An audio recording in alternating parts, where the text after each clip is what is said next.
इधर है, झोरा पकड़।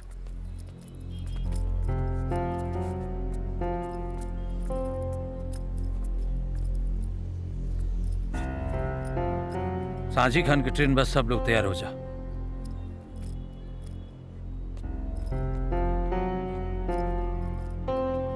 हम एक बार मैडम जी से बिना मिले ना जाए। का कहले रे? सब तो हो गए रे, अब का बचल बा? अब कुछ बचल बा का? ए, समझा के रखे, कहा था कि हम बिना मिलने ना जाए।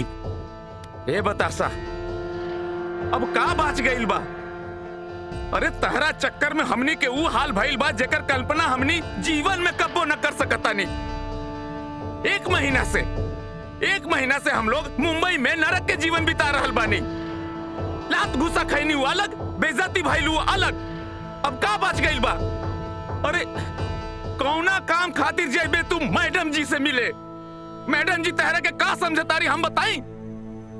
हम बतावतानी, तहरा के मैडम जी कुत्ता समझतारी, कुत्ता। तहरा चक्कर में हमनी के गांव छूट गई, माई बाप छूट गई, नौटंकियों छूट गई। अब तहरा के कुत्ता बने के शौक बना तो जा मैडम के लगे कुत्ता बने। हमनी कोई न जाए कुत्ता बने। हाँ, हमनी कोई न जाए।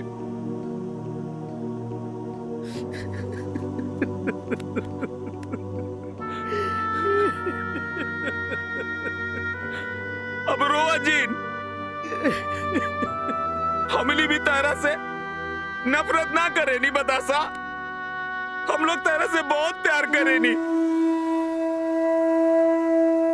ए चाचा जी, अब तक तो हम लोग सब बात बतासा के मन नहीं जा। इनकर आखिरी ख्वाहिश तो पूरा कर देवल जाओ।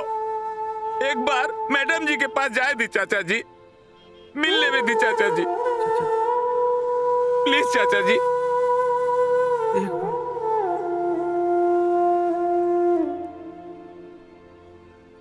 ठीक बा, ले चल। चला।